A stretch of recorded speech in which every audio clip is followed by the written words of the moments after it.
Assalamualaikum warahmatullahi wabarakatuh. Perkenalkan, nama saya Pratiwi Hermujanti dengan NIM 19622012488, mahasiswi dari Universitas Muhammadiyah Tangerang, Fakultas Ekonomi dan Bisnis, Prodi Akuntansi.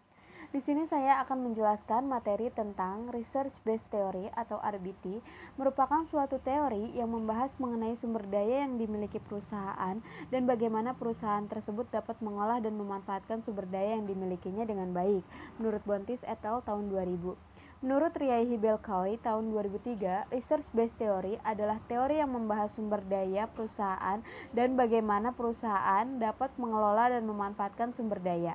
Dengan sumber daya yang ada, perusahaan dapat menciptakan nilai untuk bersaing dengan kompetitor lain.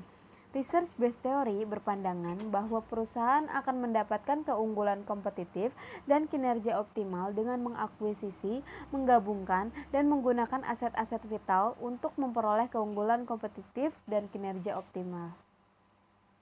RBT dapat menjelaskan bahwa perusahaan dengan kemampuan mengelola intelektual kapital dengan maksimal dalam hal ini, seluruh sumber daya yang dimiliki perusahaan, baik karyawan, human capital, aset fisik, physical capital, maupun structural capital, dapat menciptakan nilai bagi perusahaan tersebut.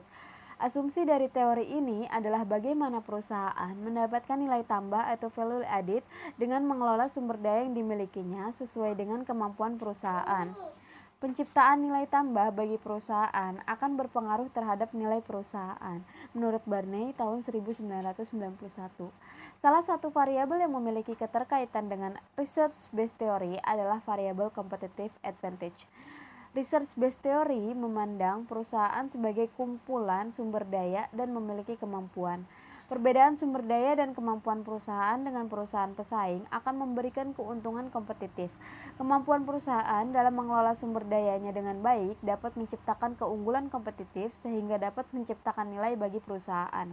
Sehingga asumsi dalam teori ini adalah perusahaan dapat bersaing dengan perusahaan lain untuk mendapatkan keunggulan kompetitif dengan mengelola sumber daya yang dimilikinya sesuai dengan kemampuan perusahaan. Cukup sekian materi yang dapat saya sampaikan, kurang lebihnya mohon maaf. Wabillahi taufiq wal hidayah, wa ridho wa inayah. Wassalamualaikum warahmatullahi wabarakatuh.